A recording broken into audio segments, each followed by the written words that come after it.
এনসিপির শীর্ষ নেতা নাসিরুদ্দিন পাটোয়ারি আমি এভাবে বলি, তারেক রহমানের সাথে আসলে বিএনপি ভারপ্রাপ্ত চেয়ারম্যান তারেক রহমানের সাথে প্রায় বিভিন্ন দল, ব্যবসায়ী নেতা বিভিন্ন প্রশাসন থেকে যাচ্ছেন দেখা করতে।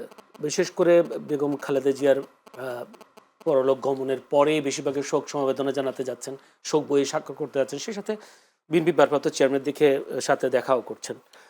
এখন বিএনপির এনসিপির শীর্ষ নেতা নাসিরুদ্দিন পাটোয়ারি বলেছেন বিএনপির সঙ্গে এনএসআই প্রধানের মিটিং নির্বাচনী আচরণবিধি লঙ্ঘন বলে তিনি মন্তব্য করেছেন।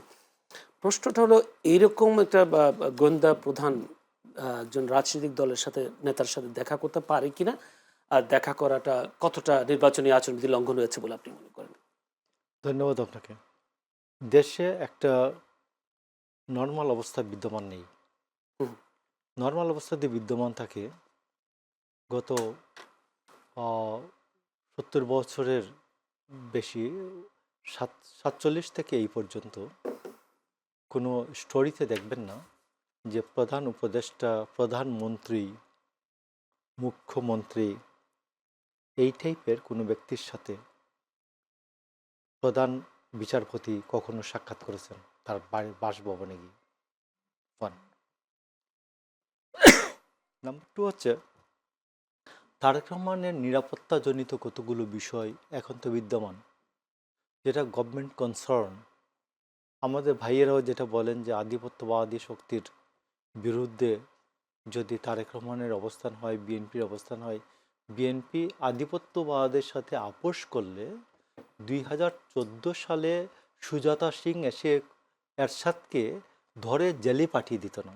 জেলে মানে বলছে, আপনি দেখেন এরশাদকে কীভাবে বললো যে এরশাদকে ইয়েতে নিয়ে যাওয়া হচ্ছে, তিনি অসুস্থ হয়েছেন, তাকে হাসপাতালে নিয়ে যাওয়া হচ্ছে। দুই দিকে ডিজিএফআই লোকজন, দুই দিকে তাকে মাঝখানে বসিয়ে ডিজিএফআই লোকজন তাকে পিস্তল ধরে রাখছে। আমরা বগল দাবা করে নিয়ে সিএমএইচে বন্ধ করে দিয়ে দিল। আমরা শুনছিলাম যে মাঝে মধ্যে তাকে গলফ ক্লাবেও সশস্ত্র প্রহরায় এনে গলফ খেলতেও দিয়েছে। ইলেকশন হলো। তাইলে 2014-তে বিএনপি যদি বলতো শুধু যে আমরা আওয়ামী লীগের সাথে আপোষ সফা করে থাকবো, তাইলে ইলেকশনটা মোটামুটি জেনুইন হতো। বিএনপি ক্ষমতার জুনিয়র পার্টনার হতে পারতো, 110-20 সিট নিয়ে এরকম হতে পারতো। বিএনপিটা কবুল করে নাই। 2018 সালে যদি বিএনপি শুধু একটু হালকা পাত্তে কবুল করতো, তাইলে বেগম খালেদা জিয়াকে জেলখানায় যেতে হতো না। এবং আজকে সবাই যেটা মনে করছেন যে বেগম খালেদা জিয়ার উপর স্লো পয়জনিং করা হয়েছে, এটা আর শিকার হতে হতো না। এবং তাকে প্রায় 2 বছরের বেশি 25 মাস তাকে জেল খাটতে হতো না। জেলে এবং নির্জন কারাবাসে।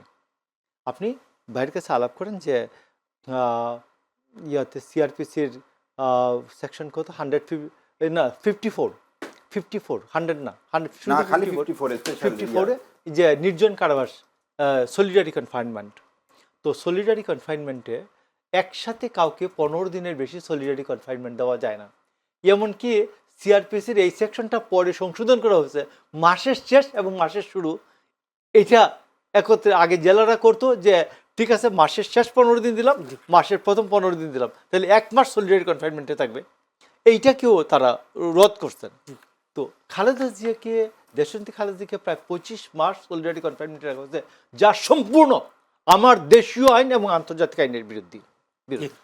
তো এই জন্য আমি আপনাকে শেষ কথা বলি যে দিল্লির সাথে বিএনপি হোক আর যেই ক্ষমতায় আসুক, দিল্লির সাথে একটা সম্পর্ক লাগবে, কিন্তু এই সম্পর্কটা হবে সমতা, ইনসাফের ভিত্তিতে। এই সম্পর্কটা হবে ন্যায্যতা।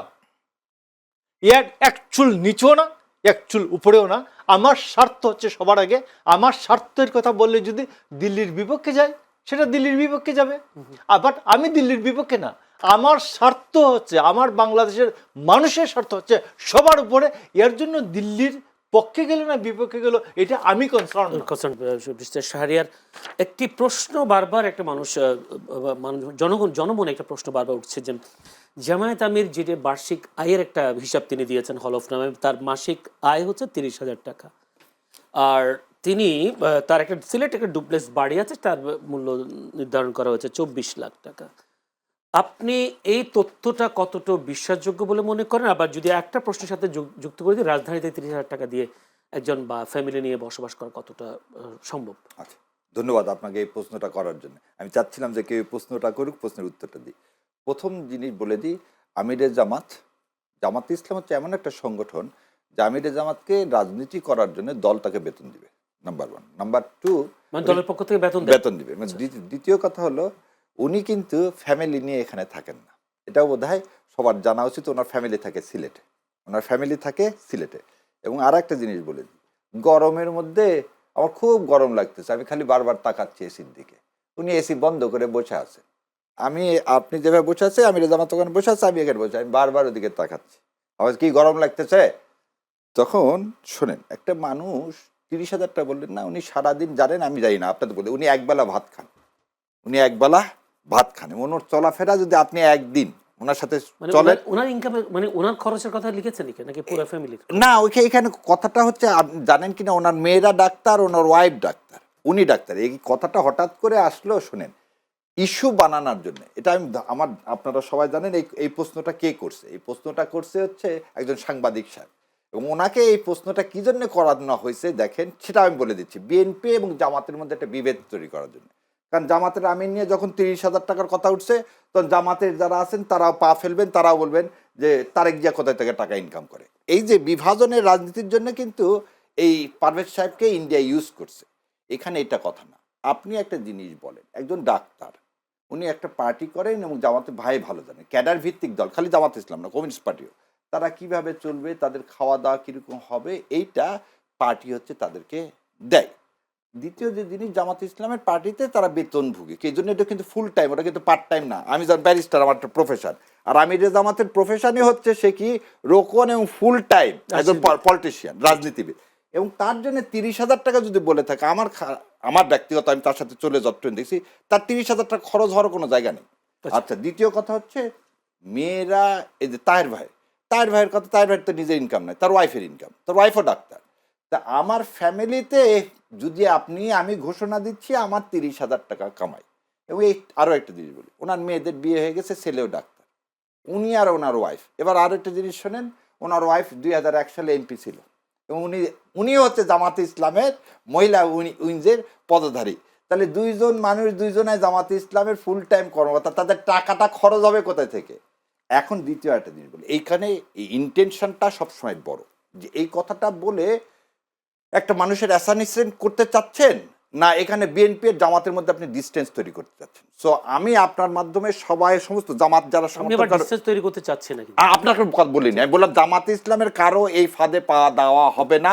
জামিরে জামাতে 30,000 টাকা বলছে, অতএব এটা তারেক জিয়া রহমান সাহেব কোথায় টাকা পান, কিভাবে এত টাকা দেন, এইদিকে যাওয়াই দেওয়া হবে না, সুযোগ তৈরি করে এটা করতে দেওয়া যাবে না।